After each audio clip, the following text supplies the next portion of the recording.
মৃত বউকে কবর দিয়ে ওখানে বসেছিলাম, এমন মুহূর্তে কবর থেকে আওয়াজ আসলো, আমাকে বাঁচাও প্লিজ, আমি মরি নাই, কেউ কি আছো এখানে? কবরের ভিতর থেকে বউয়ের এমন চিৎকারের আওয়াজ শুনে বেশ থমকে গেলাম। বুঝতাছি না কি করব, কারণ ওইদিকে একটু পরে এশারের আজান দিবে। এই নিস্তব্ধ কবরস্থানে আমি একাই। অনেক চিন্তার পরে ভাবলাম কবরটি খুঁড়েই দেখি, যদি সত্যি সত্যি আমার বউ বেঁচে থাকে তাহলে তো আলহামদুলিল্লাহ। কথাটি ভেবেই হাত দিয়ে কবরের মাটিগুলো সরাতে লাগলাম। এমন মুহূর্তে কেউ একজন পিছন থেকে বলে উঠলো, কবর খোঁড়া বন্ধ কর, তোর বউ মারা গিয়েছে, এখন যদি তুই ওই কবরটি খুঁড়িস তাহলে তোর মৃত্যু নিশ্চিত।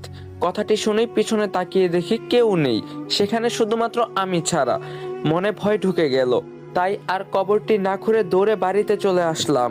কাউকে বুঝতে দিলাম না, নিশ্চুপ হয়ে শুয়ে রইলাম। এরই মাঝে কখন যে ঘুমিয়ে গিয়েছি বুঝতেই পারিনি আমি। ঘুমের মধ্যে স্বপ্ন দেখতে পেলাম, আমার বউ আমাকে বলতাছে, হাসিব কাজটি তুমি ঠিক করো নাই, আমি এখন পর্যন্ত বেঁচে আছি, তুমি আমাকে বাঁচাও প্লিজ। স্বপ্নটি দেখার সঙ্গে সঙ্গে আমার ঘুম ভেঙে গেল। আর কিছু না ভেবে একটি কোদাল নিয়ে সোজা কবরস্থানে চলে আসলাম। এসে মাটি খুঁড়তে লাগলাম, প্রায় অর্ধেক মাটি খুঁড়ছি। এমন সময় আবার পেছন থেকে কেউ একজন বলে উঠলো, হাসিব চলে যা এখান থেকে। এবার সাহস নিয়ে বললাম, সাহস থাকে তো আমার সামনে এসে কথা বল, এমন চোরের মতো লুকিয়ে কথা বলিস না। তবুও আমি সামনে গেলে তুই হার্ট অ্যাটাক করবি, এটাই ভালো হবে, চলে যা। তখন আমি বললাম, আমি কোনোভাবেই চলে যাব না, যদিও যাই আমার বউকে নিয়ে যাব, ও এখনো মারা যায়নি। হা হা হা, আমার কথা শুনলি না, তোকে ফস্তাতে হবে, মনে রাখিস। সেটা তোকে নিয়ে ভাবতে হবে না, আমার কাজ আমাকে করতে দে, বুঝতে পেরেছিস? কথাটি বলে আবার কবরটি খুঁড়তে লাগলাম। প্রায় 10 মিনিট পর যখন কবরটা পরিপূর্ণভাবে খোঁড়া হয়, তখন নিচে নামতেই দেখতে পাই আমার বউয়ের মাথাটি পায়ের দিকে আর পা দুটো মাথার দিকে হয়ে আছে, যা দেখে আমার শরীর থরথর করে কাঁপতাছে এবং ঘামতাছে। চিৎকার শুরু করলাম, মিম তুমি কি বেঁচে আছো?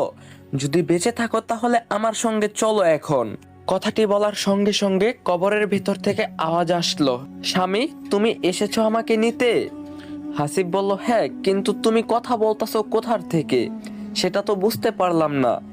এই দেখো আমি কবরের উপরে।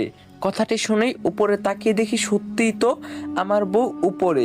তখন জিজ্ঞাসা করলাম, তুমি উপরে থাকলে তাহলে নিচে কে?